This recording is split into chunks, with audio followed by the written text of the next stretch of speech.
Madam Toastmaster, host and fellow Toastmasters, and most welcome guests. Every one of us in this room has been to an interview at some point of our life, and we know how stressful is that.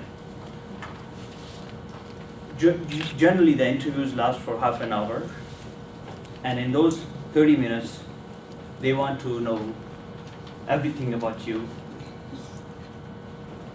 Picture this, you have an interview coming up next week. You have started preparing for it in advance. You crammed up every little thing on your resume. You have already decided what to wear. The day comes, you go for the interview. You're greeted well by the staff, and you've been asked to wait in a room before your name is called. While waiting there, you start visualizing the interview by answering the questions that may be fired at you.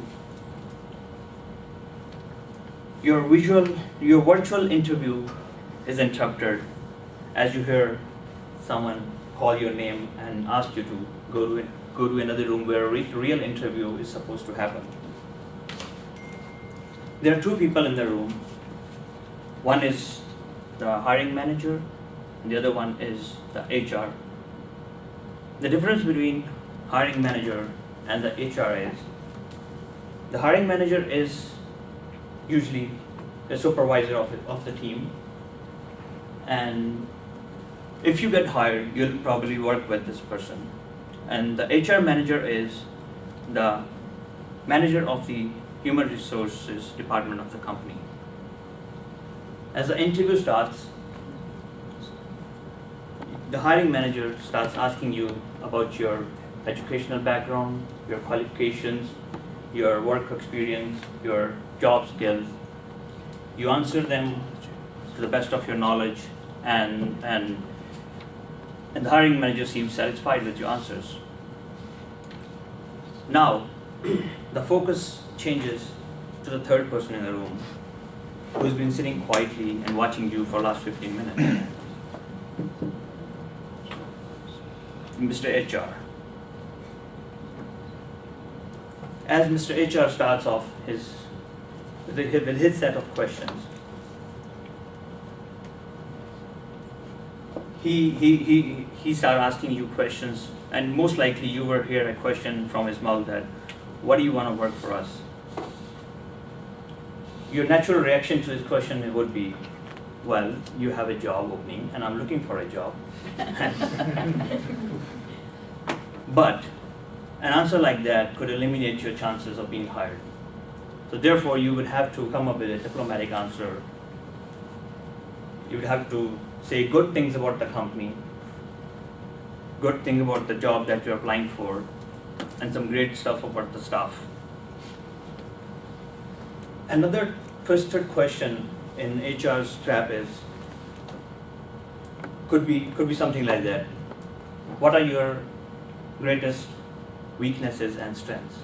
As far as your strengths are concerned, you know what to say. You know all the good stuff about you. You're a hardworking, a motivated person. You can be an asset to any company. However, elaborating your weaknesses is a difficult part for many of us.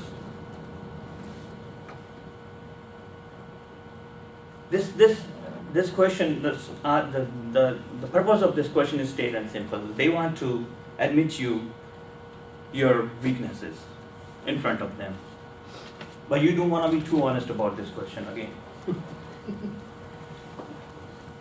You have to present your question, your strength as a weakness in front of them. So, and one way to answer this question is that you have this habit of not saying no to anybody, which results in you end up taking more stress and work. So the key over here is, in an interview, you never lie on your resume, but you never be too honest with your HR.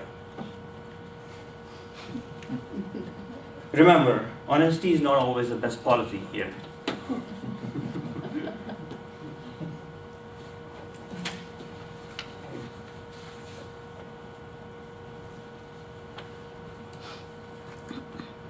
A little cheating here or there can get you the job, and if you manage to get that job, and if you are hired by the company, you don't keep this interview as a personal thing with your HR for giving you hard time during the interview.